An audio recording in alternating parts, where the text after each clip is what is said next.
स्मरणीय त्याग मूर्ति, वीतराग परम तपस्वी, हम सबके प्रेरणा स्रोत, मार्गदर्शक, तप और तपस्या की साक्षात मूर्ति, हमारे और आपके जीवन का कल्याण करने वाले, लोक और परलोक को सुधारने वाले हमारे श्री सद्गुरुदेव जी महाराज। श्री सद्गुरुदेव महाराज की जय हो। श्री सद्गुरुदेव महाराज की जय हो। अर्चनीय वंदनीय धर्म स्वरूप पुरुष समाज, भक्ति स्वरूपा मातृशक्ति प्यारी बहन, प्रातःकाल की शुभ वेला में श्री लक्ष्मी नारायण मंदिर के भव्य प्रांगण में परम पूज्य गुरुदेव जी के चरणारविंद में परमपिता परमात्मा को साक्षी मानते हुए अपने अपने पैरों की चौकड़ी लगाकर बैठते हुए, शरीर को सीधा रखते हुए, मन को अपने पास लाते हुए, चित्त वृत्ति को एकाग्र करके बैठते हुए, चेहरे को मंच की ओर रखते हुए, आंखें खोल करके बैठते हुए, किसी भी प्रकार की हलचल को रोकते हुए, शांति का दान देते हुए, समय का सदुपयोग करते हुए धर्म की चर्चा, जीवन सुधार की चर्चा, प्रभु की पवित्र पावनी चर्चा कहने और सुनने का प्रयास कीजिए। धन्यवाद। पूर्ण सद्गुरुदेव जी की कृपा से, परमपिता परमात्मा की प्रेरणा से, आप लोगों के सहयोग से प्रतिवर्ष की भांति इस वर्ष भी इस प्राचीन और भव्य मंदिर में गत वर्ष की भांति सम्मानित सभा के सदस्यों के द्वारा प्रभु चर्चा, श्री राम कथा और अपनी अपनी व्यथा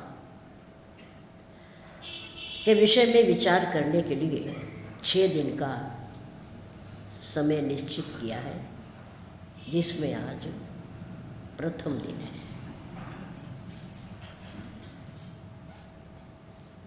तीन कॉलोनियाँ हैं यहाँ, नुमाइश कैंप, केशव नगर और गोपाल नगर। पड़ोस में बेरीबाग है, मंगल नगर है और इधर माधव नगर है। और इन सभी कॉलोनियों में प्रभु प्रेमी समाज रहता है। गुरुमुख हैं अधिकतर लोग, सभी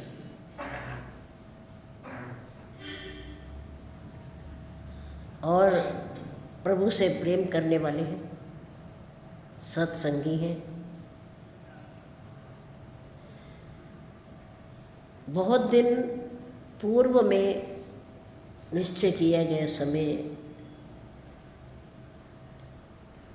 पर भी आज तीनों कॉलोनियों में से कितना समाज सामने बैठा है,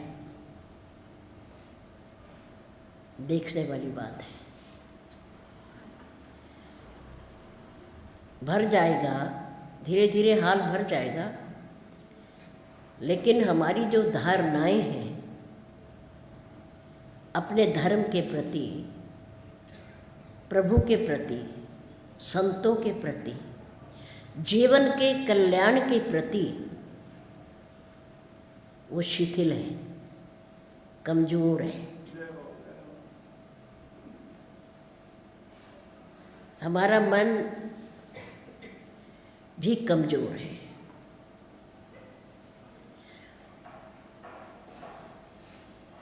केवल प्रभु भक्ति के लिए और सत्संग के लिए कमजोर है,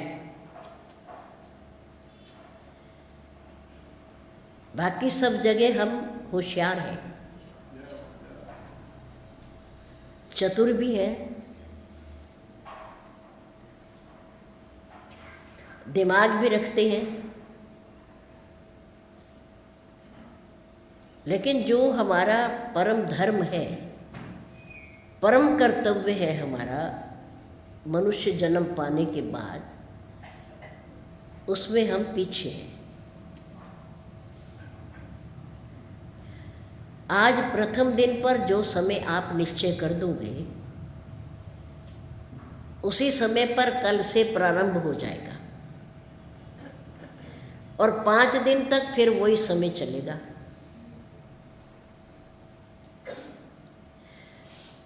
आप की ढिलाई को देखते हुए, आपके उत्साह को देखते हुए हमें लग रहा है ऐसा कि 9 बजे से पहले प्रारंभ नहीं हो सकता। बस उसका अर्थ ये नहीं होगा कि आप 9:15 आ रहे हो, 9:30 आ रहे हो, 9:45 बजे तक आ रहे हो। ये अनुचित है, गलत है। आपकी कॉलोनी में विशेष 3 मंदिर हैं जो हमें पता है। एक तो यही है सबसे प्राचीन, अंग्रेजों के समय से पहले का। एक श्री सुंदर मंदिर है और एक श्री गोपाल मंदिर है। और इन तीनों स्थानों पर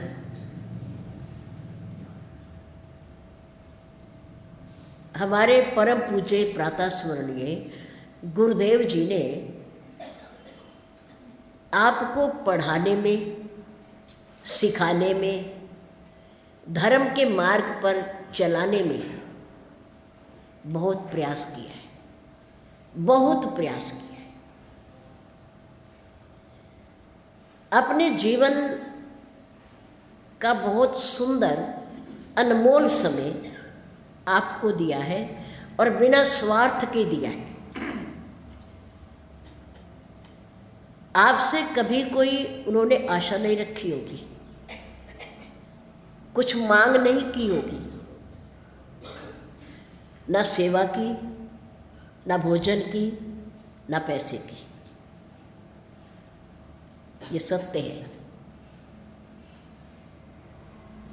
आपने भी देखा है और हमने भी देखा है।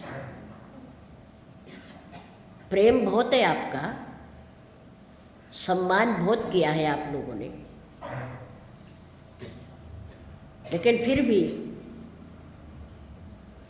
सत्संग में, कथा में, हरि चर्चा में आप पीछे हो। समय का सदुपयोग, 2 बातें हमारे गुरुदेव ने सभी को सिखाने का प्रयास किया।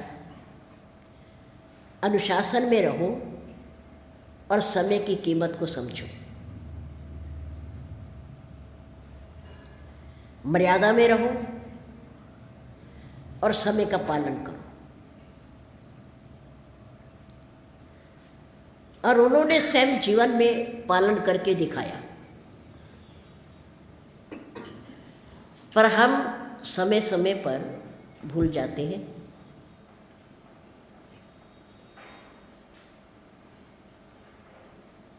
नज़दीक समय आएगा, आप आने लगोगे। कितना सुंदर स्थान आपके इन 3 कॉलोनियों में बनकर के तैयार हुआ, और वह भी 75 सालों के बाद, आज़ादी के बाद। जितने मंदिर आपकी कॉलोनी में हैं, तीनों में, इतना सुंदर और भव्य स्थान और विशाल शायद ही किसी मंदिर के पास हो जैसा आपके पास है। इसका लाभ उठाओ, सदुपयोग करो इसका। कथा कीर्तन करते रहा करो।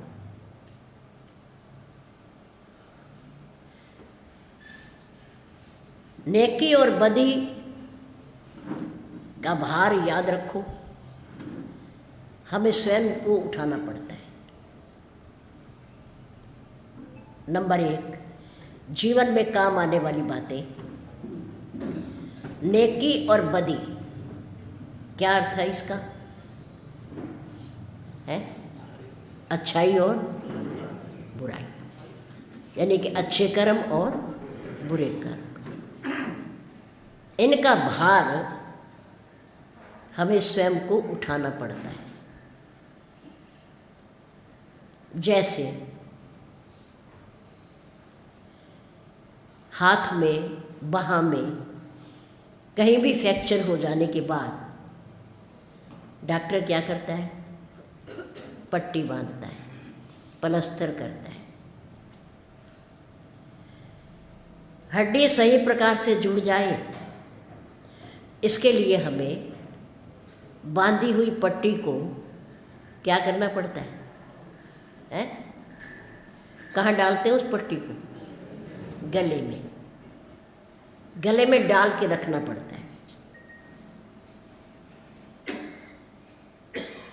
चोट हमें लगी, हमारी बाह में लगी, फ्रैक्चर हुआ,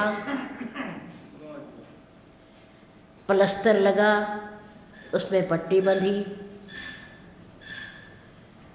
और उस चोट लगी बाह के बोझ को पट्टी के माध्यम से हमें अपने गले में उठाना पड़ता है। 20 दिन तक, 1 महीने तक, 1.25 महीना तक उठा कर रखते हैं।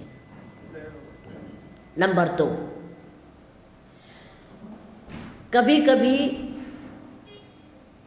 हंस हंस कर किए गए पाप कर्मों को रो रो कर भोगना पड़ता है। नंबर 2, कभी कभी हंस हंस कर किए गए पाप कर्मों को भोगते समय क्या करना पड़ता है? रोना पड़ता है, रोना पड़ता है। हस्तिनापुर के राजा धृतराष्ट्र और उनकी धर्मपत्नी गांधारी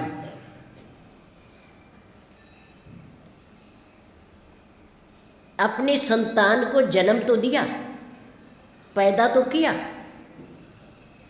पर उन्हें अच्छे संस्कार नहीं दिए, नहीं दिए।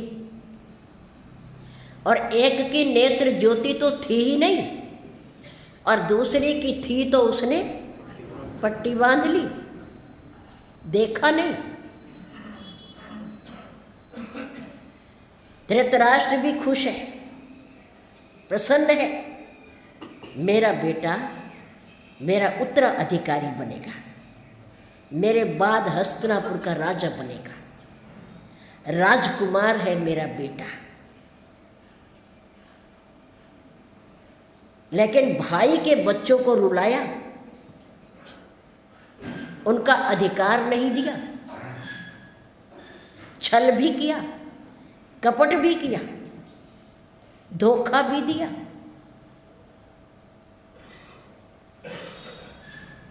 पर अंत में परिणाम क्या हुआ? क्या परिणाम हुआ कि उन अपने 100 बच्चों को, जवान बच्चों को अपने जीवन में अपने ही सामने मरते हुए देखा, मरते हुए देखा। इसलिए कभी कभी हंस हंस कर किए गए खुशी में पाप कर्मों का फल रो रो के भोगना पड़ता है। करते समय दुख नहीं होता, पर भोगते समय कष्ट होता है, दुख होता है। क्यों होता है? कि ये तो हम नहीं है, तो भोगने में भी भोग्य भी हम, रोना नहीं चाहिए। नंबर 3, कभी कभी हाथों से लगाई गई गांठ को दांतों से खोलना पड़ता है। समझ रहे हो? अनुभवी हो। कभी कभी हाथों से लगाई गई गांठ को जो चीड़ी हो जाती है खींचने से, कैसे खोलना पड़ता है? दांतों से खोलना पड़ता है। और दांतों से भी नहीं खुलती तो उसे काटना पड़ता है, काटना पड़ता है उसे। लगाई हमने ही है तो खोलनी भी हमने है। लेकिन कभी कभी ऐसा होता है कि हाथों से नहीं खुलती, दांतों से भी नहीं खुलती, फिर उसे काटना पड़ता है। क्या अर्थ है? अपने द्वारा किए गए कर्मों को इस जन्म में, वर्तमान में नहीं तो आगे भविष्य में, भविष्य में नहीं तो अगले जन्म में, और अगले जन्म में भी नहीं तो उससे भी अगले जन्म में, पर भोगना जरूर पड़ेगा, जरूर पड़ेगा। इसलिए महापुरुष कहते हैं, सदग्रंथों में लिखा है, कर्म प्रधान विश्व करी राखा। पूरी दुनिया, पूरा संसार, पूरी सृष्टि जानती है। क्या जानती है? कि ये धरती कर्म क्षेत्र है, कर्म भूमि है। यहाँ हर आने वाले जीव को कर्म करने भी पड़ेंगे और कर्म भोगने भी पड़ेंगे। कर्म प्रधान विश्व करी राखा, जो जस करही सो तस फल चाखा। विचार करो, सोचो, विचारो गहनता से, गंभीरता से, कि जो आज कर रहे हैं उसे कभी ना कभी हमें ही भोगना है, हमें ही भोगना है, दूसरा कोई नहीं भोगे। जीवन में एक सच्चा मित्र पुण्य कर्म का जरूर बनाइए।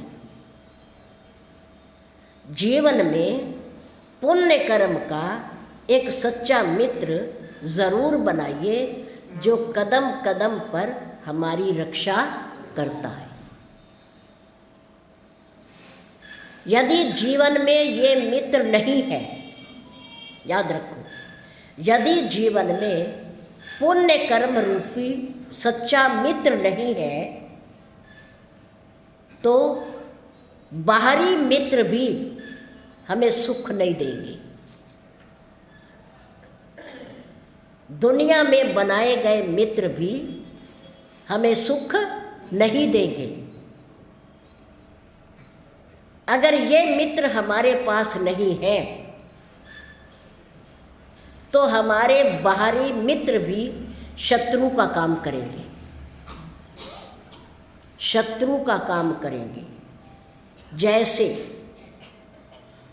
जयंत ने बहुत बड़ा अपराध किया, आपको पता है, जयंत ने बहुत बड़ा अपराध, बुरा कर्म किया। माँ सीता को नुकसान पहुंचाकर, चोट पहुंचाकर। परिणाम क्या हुआ? पिता ने भी धक्का दे दिया, ब्रह्मा जी ने भी धक्का दे दिया। मात मृत्यु पितु यमन समाना। उस समय क्या हो जाता है, जब हम बुरे कर्म में प्रवृत्त होते हैं, उस समय माँ मृत्यु के समान दिखाई देती है, बल्कि ममता की मूर्ति होती है। वात्सल्य, बच्चे को प्यार करने वाली माँ भी क्या बन जाती है, मृत्यु का रूप बन जाती है। पिता यमराज बन जाता है। और मित्र करे शत रिपु की करनी, मित्र उस समय ऐसा प्रतीत होता है मानो 100 शत्रुओं का काम कर रहा है, हमारा साथ नहीं देता। कब? जब हमारे कर्म हमारा साथ नहीं देते। याद रखो, अगर पुण्य कर्म रूपी सच्चा दोस्त मित्र हमारे पास नहीं है, तो दुनिया में बनाए गए मित्र भी शत्रु का काम करते हैं। इसलिए सद्कर्म करें, अच्छे कर्म करें, सत्संग करें, दान पुण्य करें, बड़ों की सेवा करें, माता पिता को सुख पहुंचाएं, सिमरन करें, भगवान का चिंतन करें। ये कार्य केवल मनुष्य कर सकता है और कोई जीव नहीं कर सकता। केवल मनुष्य अधिकार परमात्मा ने दिया ये सुंदर कार्य करने का, और किसी जीव को नहीं दिया। भाग्यशाली है हम। इसलिए 84 लाख योनि शरीर धारण करके आती है।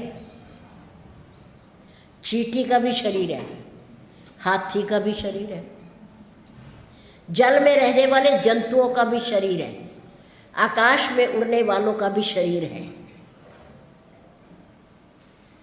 शरीर के बिना इस धरती पर कोई नहीं आता। लेकिन धन्यवाद और बड़े भाग की उपमा किस शरीर को दी गई है? मनुष्य शरीर।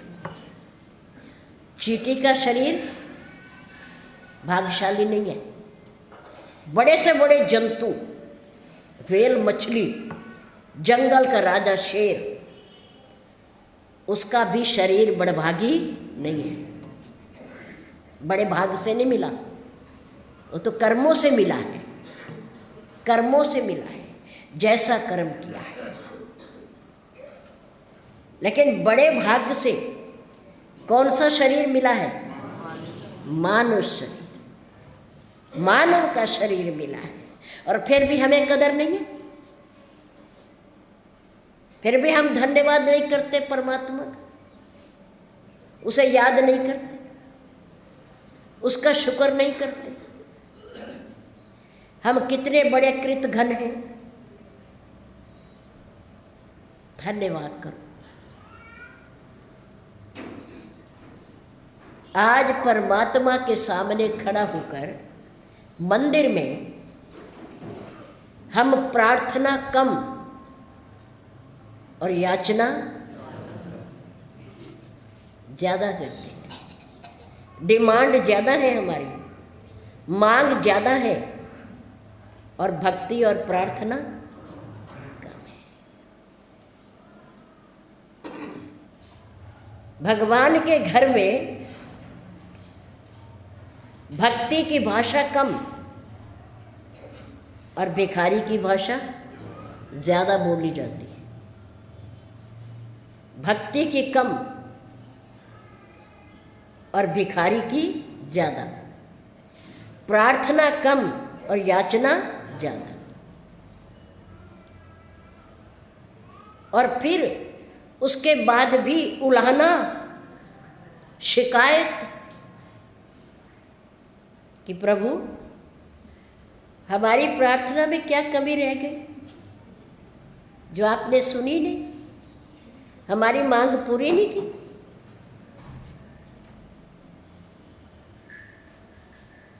आपको हम जो प्रार्थना कर रहे हैं, क्या आपको सुनाई नहीं दिया? हाथ जोड़कर आपके मंदिर में खड़े होकर हम जो पुकार कर रहे हैं प्रभु, उधर से आवाज आई, सुन रहा हूँ मेरे प्यारे, मैं तेरी बात को सुन रहा हूँ, मैं तेरी प्रार्थना को सुन रहा हूँ। फिर प्रभु क्या कमी है? प्रभु ने कहा बात ये है कि प्रार्थना करने के बाद भी तू वो करता है जो तू चाहता है। प्रार्थना करने के बाद भी तू वो चाहता है, करता है जो तू चाहता है। पर आज से तू वो कर जो मैं चाहता हूँ, फिर मैं वो करूँगा जो तू चाहता है। तू चाहता है। परमात्मा तो सुन रहा है, वो बहरा नहीं है। वो ना दिखाई देता हुआ भी देख रहा है और ना सुनता हुआ भी सुन रहा है। हम कहते हैं परमात्मा निराकार है, निर्गुण है, उसका कोई आकार नहीं। वो माया के तीनों गुणों से परे है, सत रज तम से परे है, दूर है। वो किसी के बंधन में नहीं आता। जब शरीर नहीं है तो सुनेगा कहाँ से, बोलेगा कहाँ से, चलकर कैसे आएगा? पर नहीं, भक्त कहते हैं परमात्मा निर्गुण निराकार भी है और सगुण साकार भी है। भक्तों की पुकार सुनकर परमात्मा सगुण साकार बनकर आता है। वो सुनता है तभी तो आता है, सुनता ना हो तो कहाँ से आएगा? वो देखता है तभी तो आता है, ना देखता तो कैसे आता? पैर है तो चल के आता है, नहीं तो कैसे आता? उसका मुख है तभी तो वो आपके द्वारा दी गई भक्ति पूर्वक प्रसाद को ग्रहण करता है, खाता है। वो निर्गुण निराकार भी है और सगुण साकार भी है। बिन पग चले, बिना पैरों के चलता है। वो पैर दिखाई नहीं देते उसके, पर भक्तों को सुख देने के लिए आता है। शबरी के पास गया, प्रहलाद के लिए प्रकट हुआ, ध्रुव को जंगल में दर्शन दिए। परमात्मा आता है, ऐसी बात नहीं है। वो सुनता है, पर हमारे सुनाने में कमी है। परमात्मा ने कहा मेरे प्यारे मैं सुन रहा हूँ, मैं सुन रहा हूँ, पर बात ये है कि तू वो करता है जो तू चाहता है। पर मैं ये कहता हूँ कि तू वो कर जो मैं चाहता हूँ, फिर मैं वो करूँगा जो तू चाहता है। पहले मेरे अनुसार चल, मेरी बात मान, मैं तेरी हर बात को सुनता हूँ, तू चिंता मत कर। भक्त ने हाथ जोड़ करके प्रार्थना की, प्रभु नादान हूँ, नादान हूँ, नादानियाँ कर जाता हूँ, दुनिया के चक्कर में फंसकर मैं आपको भूल जाता हूँ। पर यह तेरा बड़प्पन है मेरे मालिक, तू मुझे संभाल लेता है और गिरने से पहले तू मुझे थाम लेता है। प्रभु आप अपने स्थान पर ठीक हो, मैं ही मूर्ख हूँ। मैं ही अज्ञानी हूँ, मैं ही नादान हूँ, क्या करूँ? माया के चक्कर में आकर, तेरे मेरे के चक्कर में आकर मैं तुझे भूल जाता हूँ प्रभु, पर फिर भी बलिहारी है तेरे ऊपर, तो फिर हमें संभाल लेता है।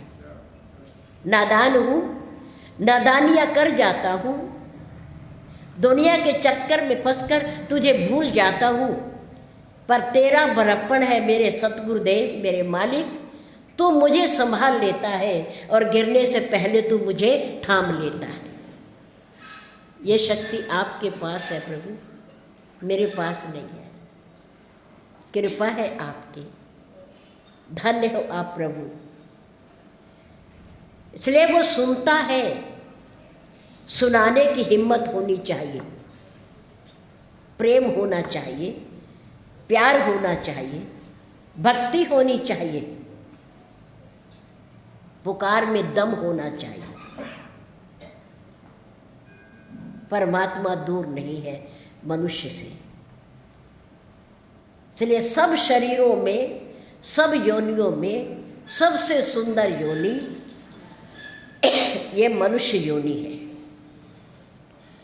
इसको पाकर कुछ कमा ले, कुछ कर ले, आगे का रास्ता तैयार कर ले। हम क्या बनना चाहते हैं और कहाँ जाना चाहते हैं, वो अवसर इसी योनि में है और किसी योनि में नहीं। बाकी सब भोगने के लिए मिली है, एक ये करने के लिए मिली है।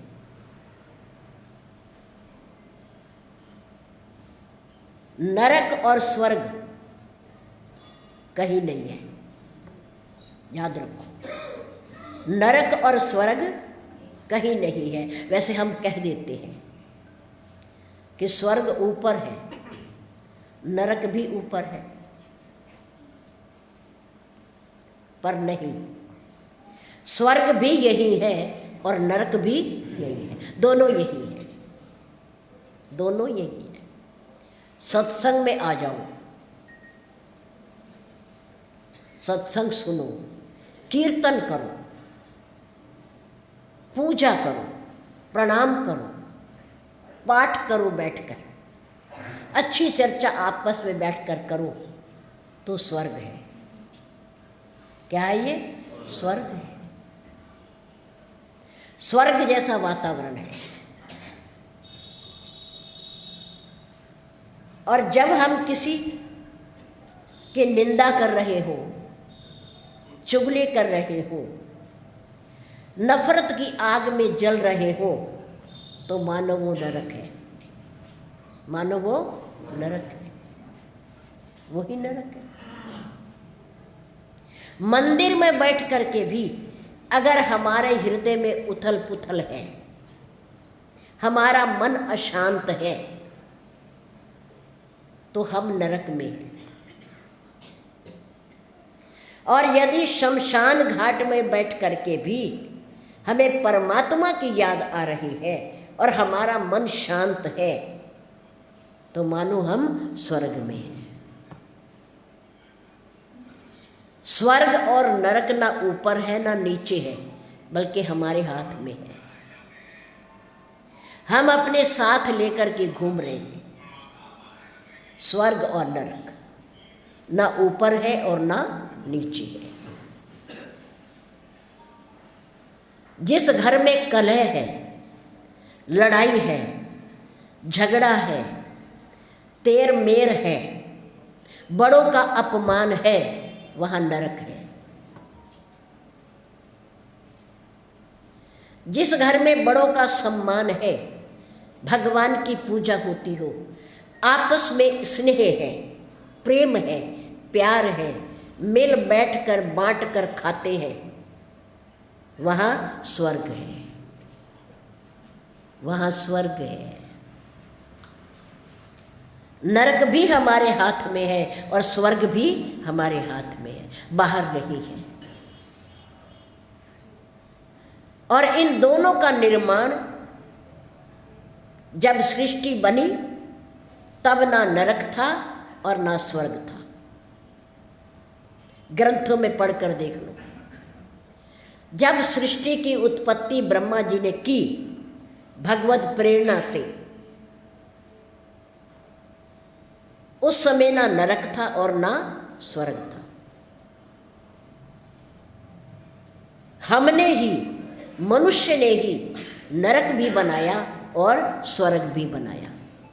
दोनों मनुष्य ने बनाए, परमात्मा नहीं बनाता, और ना वो थे, ये हमने बनाया।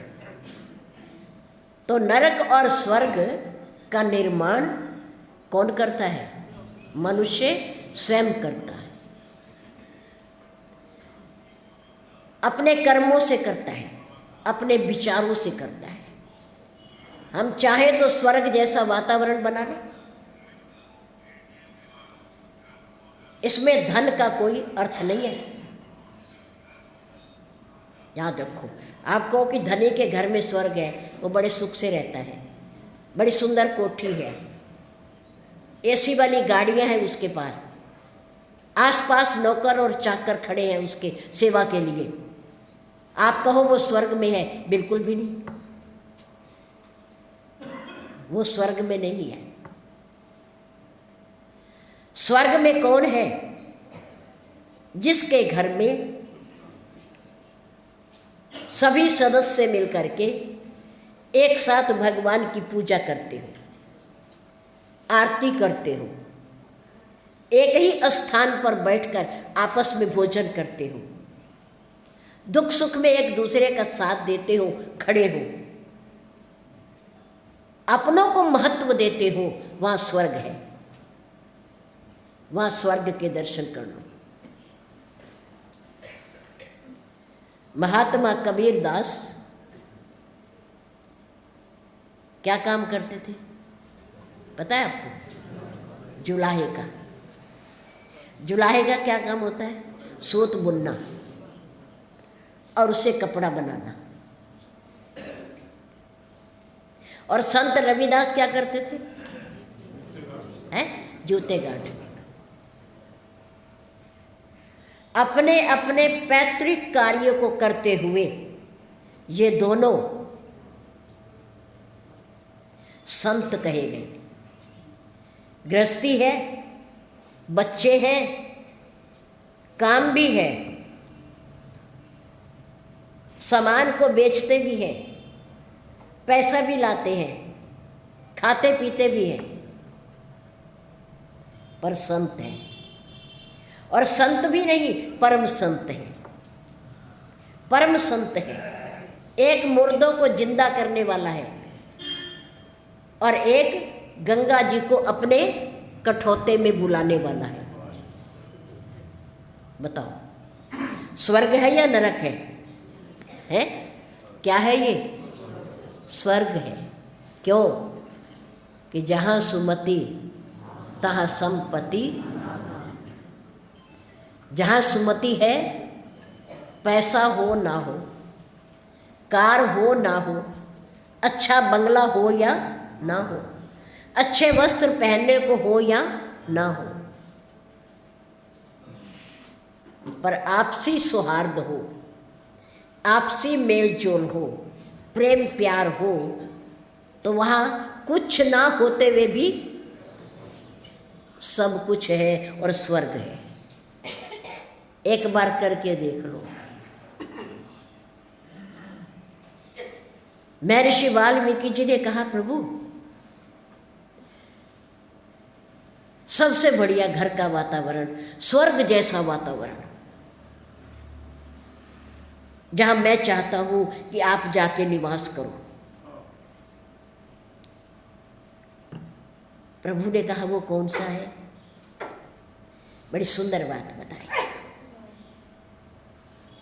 मंत्र राज नित जप ही तुम्हारा। मंत्रों का राजा। जितने मंत्र हैं दुनिया में हमारे और आपके कल्याण के लिए, सब मंत्रों का राजा, सिरमौर कौन है? वो राम, मंत्र राज, सब मंत्रों का राजा, मंत्र राज नित जप ही तुम्हारा। आपके इस मंत्रों के राजा मंत्र का जो नित्य प्रति जाप करता हूँ, सिमरन करता हूँ। मंत्र राज नित जप ही तुम्हारा और पूजय तुम ही सहित परिवारा। जय श्री राम। जय श्री राम। क्या बताया? मंत्र राज कब जपे? समय बताया को? नित्य। कब जपो? नित्य जपो, हमेशा जपो, हर समय जपो, हर श्वास जपो। मंत्र राज नित जप ही तुम्हारा, पूजय तुम ही सहित परिवारा। तर्पण होम करई विधि नाना, विप्र जिमाई देई बहुदाना। करनित करहि राम पद पूजा, राम भरोस हृदय नहीं दूजा। चरण राम तीरथ चली जाई, राम बसो तिनके मन में। जाओ जाओ, उसे अपना निवास स्थान बना लो, उसके हृदय में जाकर रहो और स्थायी रूप से रहो। जो आपके राम नाम मंत्र का, जो मंत्रों का राजा है, उसका जाप करे, सिमरन करे, माला फेरे, चिंतन करे और परिवार के सहित मिल करके, बैठ करके आपकी आरती करे, आपकी पूजा करे। तर्पण होम करे विधि नाना, और नाना प्रकार के परिवार के साथ बैठ करके यज्ञ करे, हवन करे। प्रभु आपके श्री चरणों में जोर दिया उन्होंने, परिवार के साथ बैठे, परिवार के साथ बैठ कर करें, अकेले अकेले नहीं। एक प्रातःकाल 5 बजे उठ रहा है तो मंदिर में ज्योति जगा रहा है, एक 7 बजे उठ रहा है तो 7 बजे नहा के पूजा कर रहा है, एक 9 बजे उठ रहा है तो 9 बजे पूजा कर रहा है। ये पूजा नहीं है। आप कहोगे देवी जी कोई बात नहीं, कर तो रहा है, करने दो ना, पर क्या करें, हमारा शास्त्र नहीं कहता। हमारा शास्त्र कहता है मिलकर बैठकर, घर के जितने सदस्य हैं सभी मिलकर के बैठ कर के प्रार्थना करो। तर्पण होम करें विधि नाना, विप्र जिमाई, ब्राह्मणों को जिमाओ, भोजन कराओ, उन्हें वस्त्र दो, उनकी सेवा करो। देई बहु दाना, दान करो, सुपात्र को दान दो, तन की सेवा का दान दो, धन का दान दो, अच्छी प्रेरणा दे करके मन से दान दो। 3 प्रकार का दान है, तन का, धन का और मन का। किसी को अच्छी प्रेरणा दे के, अच्छे विचार दे के उसे ठीक रास्ते पर चलाओ, ये भी दान है। कोई असमर्थ है चलने में, फिरने में, भोजन खाने में, बनाने में, उसकी सेवा कर दो, उसे भोजन बना के दे दो, उसे पकड़कर दूसरे स्थान पर ले जाओ, उसे रास्ता दिखाओ। धन की सेवा, धन है आपके पास, किसी गरीब की सहायता करो, रोगी को दवाई दिलवाओ, निर्वस्त्र को वस्त्र पहना दो, किसी गरीब कन्या का विवाह कर दो, गिरे हुए मंदिर को बना दो, दान करो। धन का दान, तन का दान, मन का दान। मनसा वाचा कर्मणा, कर्म से सेवा होती है। धन से भी सेवा होती है, मन से भी सेवा होती है।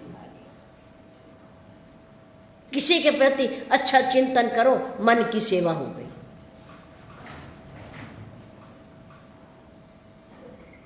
किसी के पास धन की कमी है, कमजोर है, जूता नहीं है पैर में, वस्त्र नहीं है, उसे पहना दो, तन की सेवा हो गई। धन की सेवा, मनसा वाचा कर्मणा, शास्त्र कहता है कि कभी भी अपनी वाणी के द्वारा, अपने कर्मों के द्वारा और अपने शरीर के द्वारा कभी भी किसी को दुख नहीं पहुंचाना चाहिए। कष्ट मत पहुंचाओ, सेवा करो, सेवा करो। महर्षि वाल्मीकि जी ने कहा, प्रभु मंत्र राजनित जप ही तुम्हारा, पूजय तुम ही सहित परिवारा, तर्पण होम करे विधि नाना, विप्र जमाई दे बहुदाना, करनित करहि राम पद पूजा। नंबर 2, राम भरोस हृदय नहीं दूजा। भरोसा करते समय केवल एक पर भरोसा करो, केवल एक पर करो, वो कोई भी हो, कोई मना नहीं। भगवान शंकर जी पे करो, कोई बात नहीं। भगवान विष्णु जी पे करो, कोई बात नहीं। भगवान श्री कृष्ण जी पे करो, कोई बात नहीं। माँ दुर्गा पर करो, कोई बात नहीं। भगवान श्री राम पर करो, कोई बात नहीं। किसी को भी, किसी को अपना इष्ट देव बना लो, कोई बात नहीं, मना नहीं है। पर भरोसा करो उस पर, विश्वास करो उस पर। राम को मानते हो तो राम पर पूर्ण भरोसा करो, हमारे दुख सुख में काम आएंगे, हमारे पास हैं, हमारे से दूर नहीं, हमारी बात सुन रहे हैं, हमारी समस्या का हल करेंगे। दुनिया वाले नहीं करेंगे, कौन करेगा? परमात्मा करेगा। अगर दुनिया वाले भी करेंगे तो उसके अंदर भी परमात्मा प्रेरणा करेगा, ये भी याद रखना। परमात्मा की प्रेरणा के बिना कोई हमारी सहायता नहीं कर सकता, परमात्मा ही करेगा। विभीषण ने अगर हनुमान जी को बचाया, रावण के निशाचर सैनिक हनुमान जी को मारने के लिए दौड़ रहे थे, उसी समय विभीषण आ गए और नाई शीश कर बिने बहुता, नीति विरोध न मारिए दूता। आकर के हाथ जोड़े, कहा भाई भैया, बिना कारण के दूत को मारा नहीं करते, दूत का वध नहीं करते, दूत मारने लायक नहीं होता। दूत तो संदेश वाहक होता है, वो संदेशा लाता भी है और ले जाता भी, इसे मारते नहीं। अगर मार दोगे तो आपका संदेशा वहाँ कौन पहुँचाएगा कि रावण के पास क्या क्या है? आपकी महिमा का बखान कौन करेगा? आप मारो नहीं। आन दंड कछ करिए उपाय, और उपाय सोचो कि कैसे इसे हताहत करना है। कोई और दंड दे दो, सजा दे दो, पर मारो नहीं, मारो नहीं। किसने बचाया आकर? विभीषण जी ने। पर विभीषण के अंदर भी प्रेरणा किसने की? राम जी ने की, क्योंकि वो राम के भक्त हैं। विभीषण राम जी के भक्त हैं। उन्होंने प्रेरणा की, जाओ तुम्हारा भाई मारना चाहता है हनुमान जी को, बचाओ उसे, बचाओ, जाओ। त्रिजटा के अंदर प्रेरणा किसने की कि सपने बानर लंका जारी, जबकि एक विभीषण को छोड़कर किसी को नहीं पता कि कोई बंदर है लंका में। सिर्फ परिचय है एक विभीषण से और किसी से नहीं। पर त्रिजटा ने कैसे आके सुना दिया सीता जी को कि मैंने एक सपना देखा है। किसने प्रेरणा की? मेरे राम ने। मेरे राम ने कहा, देखो मैंने बंदर भेजा तो है, निशानी दे के भेजा तो है, मेरा दूत है, मेरा भक्त है वो। लेकिन मैंने उसे कहा कुछ नहीं कि तुमने क्या करना है वहाँ जाके। तुम्हें बता देता हूँ, तुम वहाँ सुना दो, फिर जो होना है सो हो जाएगा। रीटा ने कहा, देख सीते, तू घबरा मत, रो मत, अपने पति की शक्ति को याद कर। मैंने सपने में आज रात देखा, सपने बानर लंका जारी, जात उधान सेना सब मारी। एक बंदर आया है और उस बंदर ने पूरी लंका को जला दिया, राक्षसों की सेना का वध कर दिया और बहुत कुछ देखा। हनुमान जी ऊपर बैठे हुए सुन रहे हैं, कह रहे मैं ऐसा प्रभु ने कुछ कहा तो है ही नहीं कि तुमने वहाँ जाके कुछ करना है। और त्रिजटा कह रही है कि एक बंदर आया है और वो बंदर मैं ही हूँ, और दूसरा बंदर तो है ही नहीं कोई लंका में, मैं ही आया हूँ और मेरे से कोई बात ही नहीं प्रभु। और इतनी बड़ी सोने की लंका जलेगी भी कैसे? और मैं अकेला और इतने बड़े बड़े राक्षस, वो मरेंगे कैसे? मेरे पास तो कोई हथियार भी नहीं, मरेंगे कैसे? हनुमान जी ने कहा चलो देखते हैं, चलो देखते हैं क्या होता है। राक्षसों के मरने से पहले लंका जला दी, जबकि पहले मरे राक्षस। कौन मरे? बाग को उजाड़ते समय जितने रखवाले थे वो भी मर गए, और राक्षस आए वो भी मर गए। अक्षय कुमार के साथ एक और सेना आई वो भी मर गई। 3 बार तो आए हुए राक्षसों को खत्म कर दिया हनुमान जी ने। चौथी बार मेघनाद आया। आप पढ़ते हो श्री सुंदरकांड, थोड़ा गहराई से पढ़ा करो, शब्दों में ना अटका करो, अर्थों को भी समझा करो। कितनी बार रावण ने सेना भेजी, रखवाले तो वहाँ थे ही, बगीचे की रक्षा करने वाले। फल खाते समय पहले उनको मारा। उसके बाद सूचना गई कि एक बंदर आया है, बगिया उजाड़ रहा है, स्वामी बड़ा उत्पात मचा रखा है। अच्छा, तो रावण ने सेना भेजी, अपने राक्षस भेजे, हनुमान जी ने उनको भी मार दिया। फिर 1-2 जो घायल हो गए बच गए, उन्होंने जाके सूचना दी कि प्रभु वो जो भेजे थे आपने वो सारे मर गए, कोई नहीं बचा। अच्छा, अब तीसरी बार अक्षय कुमार को भेजा।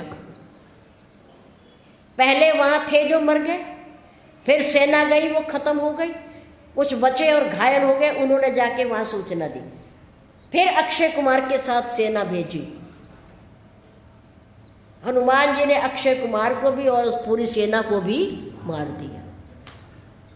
है हनुमान जी जैसे शंकरा अवतार, बजरंग बली, हनुमान जी के सामने कौन टिक सकता है? कोई नहीं टिक सकता। अक्षय कुमार के सहित पूरी सेना का नाश।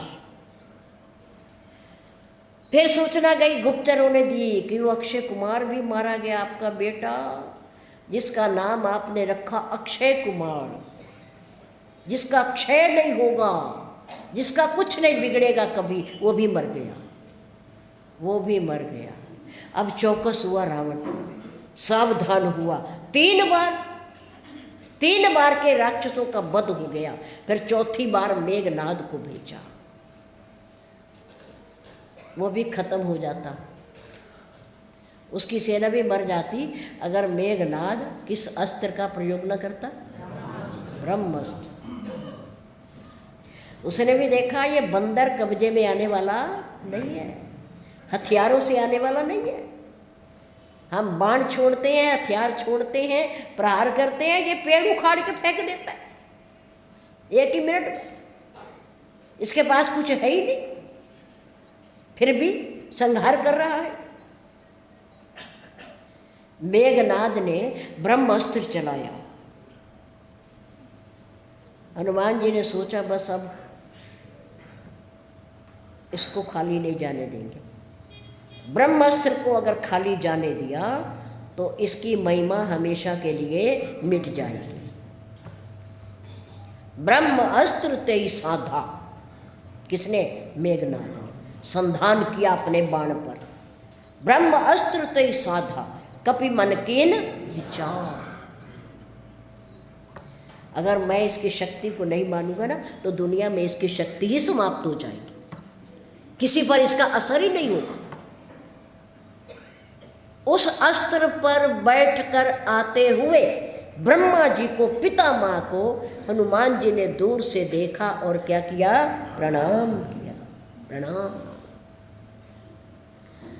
ऐसा ब्रह्म अस्त्र जिसे शंकरा अवतार स्वयं प्रणाम कर रहे हो, उन्हें कभी नुकसान नहीं पहुंचा सकता। बंध तो गए हनुमान जी पर गिरे नहीं। ब्रह्म अस्त्र की चोट से गिरे नहीं, बंध गए। अब मेघनाद उन्हें बंधे हुए हनुमान जी को ले गया दरबार में। सारे राक्षस जो डरे हुए थे, जो भयभीत थे, बंधे हुए हनुमान जी को देख के उनमें भी ऊर्जा आ गई। वो भी उछलने लगे, कूदने लगे कि देखो देखो बंदर को बांध लिया, हमने बंदर को बांध लिया। और हनुमान जी उनको देख रहे हैं तो सोच रहे हैं कूद लो, उछल लो जितना उछलना है, जितना कूदना है, हंसना है। बाद में जब लंका जली, ये जो हंसने वाले बंदर थे ना, रोने लगे। जब घर जल गए, लंका जल गई, सामान जल गया, पहले हंसे। एक संत को बंधा हुआ देखकर हैं हंसे, प्रसन्न हुए। और फिर जब उनके घर जले तो रोए, दुखी हुए। हमने किसी की मुसीबत का, किसी की परेशानी का, किसी के दुख का हमने मजा लिया, आनंद लिया हमने। ये हम कर्म कर रहे हैं और इस कर्म का फल हमें भोगना जरूर पड़ेगा। कोई दुखी है उसकी सहायता कीजिए, उसके दुख में शामिल होइए, उसे सहानुभूति दर्शाइए कि हम तेरे साथ हैं। परेशान नहीं होना, हम तुम्हारे साथ हैं, चिंता नहीं माननी, दुखी मत होना, हम तुम्हारे साथ हैं। लेकिन एक पवन पुत्र हनुमान, बजरंगबली, एक संत को बंधा हुआ देखकर राक्षस हंस रहे हैं। हनुमान जी ने कहा तुम्हें भी देखूंगा, देखूंगा तुम खुश हो रहे। मुझे बांधा नहीं गया, मैं तो बंधा हूँ। मोहि न कछु बांधी की लाजा, कीन चयो निरप्रभु कर काज। क्योंकि मुझे बंधने में शर्म नहीं है, मुझे कहीं ले जाओ, कहीं ले जाओ। मेरे अंदर भरोसा है, मैं गौरवान्वित हूँ कि मैं आज क्यों बंधा हूँ, किसी के बंधन में क्यों आया हूँ मैं। क्योंकि मैं अपने स्वामी राम का काम करना चाहता हूँ, काम करने आया हूँ, वो किसी तरह से भी हो, कैसे भी हो।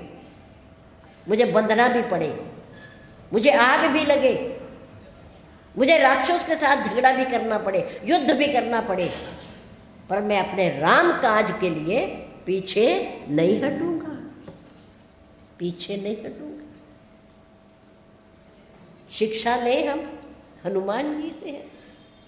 हमारी भक्ति में थोड़ी सी बाधा आ जाए, थोड़ी सी रुकावट आ जाए, थोड़ी सी अड़चन आ जाए, हम घबरा जाते हैं, चलो कल कर लेंगे, कल कर लेंगे, कल फिर देखेंगे। हनुमान जी कहते हैं नहीं, प्रभु के काज के लिए, अपनी भक्ति के लिए, अपने भजन के लिए कितनी भी मुसीबत आए रास्ते में, दिक्कतें आए, समस्या आए, कष्ट आए, परिवार वालों की तरफ से, दुनिया वालों की तरफ से, धन की तरफ से, घबराना नहीं चाहिए। घबराओ मत, प्रभु साथ देगा, प्रभु देख रहा है। हनुमान जी का हर कदम पर साथ दिया, हर कदम पर। मोहि न कछु बांधी की लाजा। तुम हंस रहे हो ना, पर मुझे कोई संकोच नहीं है। मैं बंध के जा रहा हूँ, बंधन में गुलाम बन के जा रहा हूँ मैं, पर मुझे कोई शर्म नहीं है, क्योंकि मैं अपने स्वामी के लिए बंधा हूँ, अपने लिए नहीं बंधा। मैं उनका काज करने आया हूँ। कोई बात नहीं, बंधे तो फिर क्या हो गया, उनका काज होना चाहिए। भक्ति के रास्ते में, धर्म के मार्ग पर चलते हुए अगर कोई परेशानी आए, दुख आए, कष्ट आए, तो कभी घबराना नहीं चाहिए। कभी दुखी मत हो, कोई नहीं। बादल आए हैं, छट जाएंगे, क्या हो गया फिर, ये तो होता रहता है। हनुमान जी बंधे हुए दरबार में चले गए। रावण ने देखा, उसकी छाती गर्व से फूल गई रावण की, कि मेरे बेटे ने इस बंदर को बांध लिया। बंधने के बाद हनुमान जी, रावण, उनमें क्या वार्तालाप हुआ, इसकी चर्चा कल करेंगे। धन्यवाद। और श्री सद्गुरुदेव